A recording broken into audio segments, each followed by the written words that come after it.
Our next speaker will be Tom Sgouros.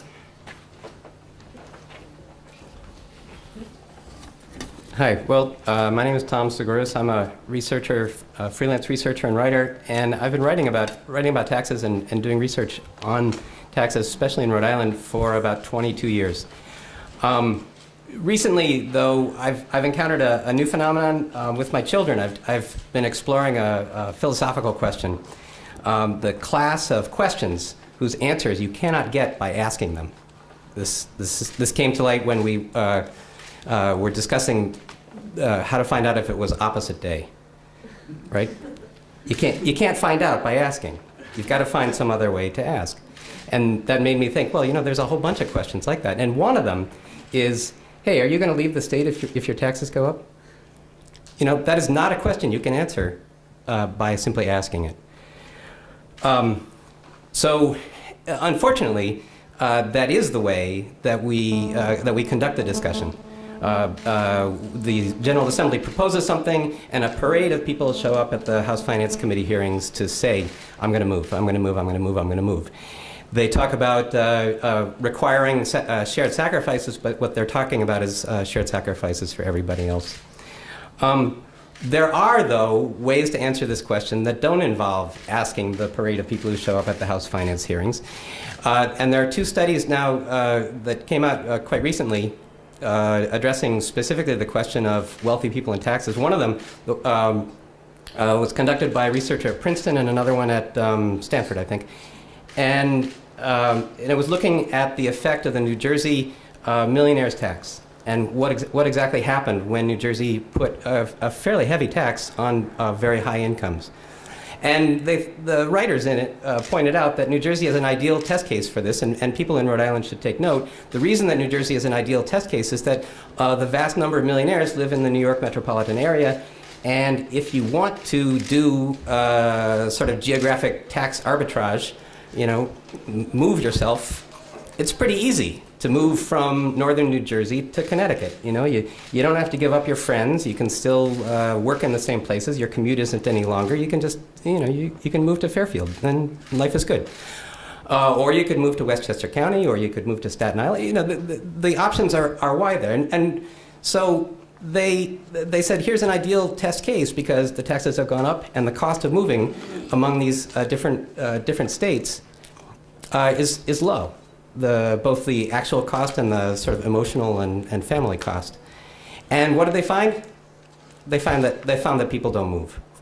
People live where they live because they like living there. People live where they live because their family is there, because their friends are there, because their businesses are there, because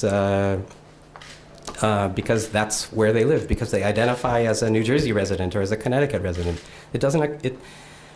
So that's what they found.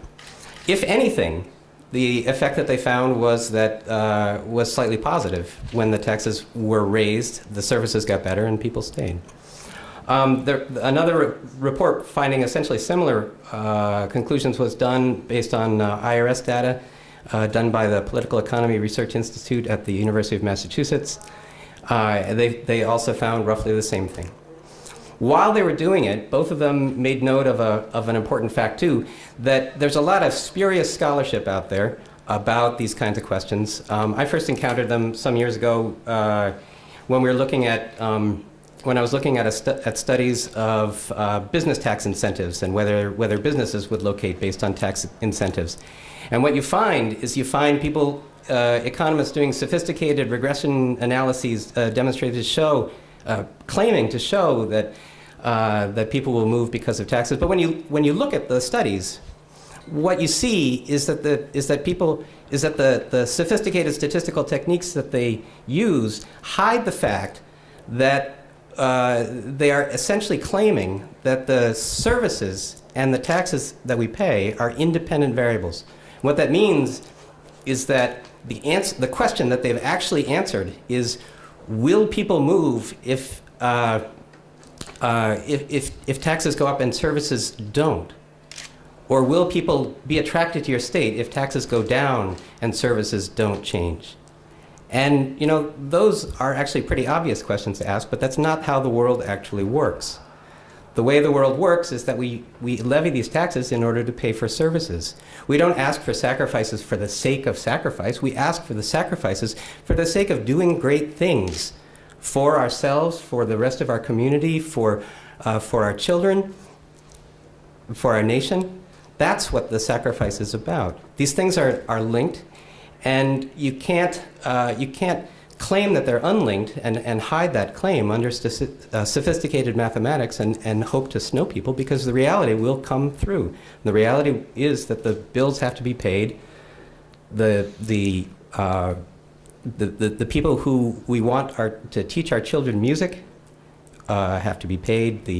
The food aid that people depend on to avoid starving has to be paid. The potholes in the street have to be filled. As I was walking over here today, I saw a car come up Meeting Street, and it bottomed out on a pothole right in the middle of the street, and somebody had actually put a traffic cone on the pothole, but somebody else had thoughtfully moved it over to the sidewalk. Anyway,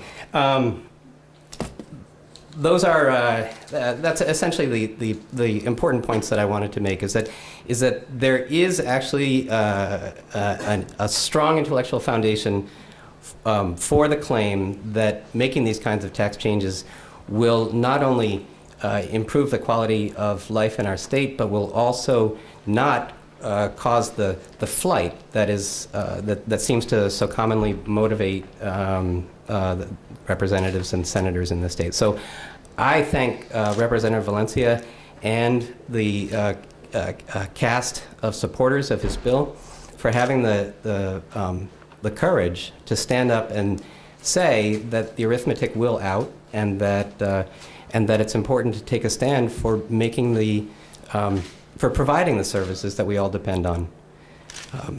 So, thank you very much.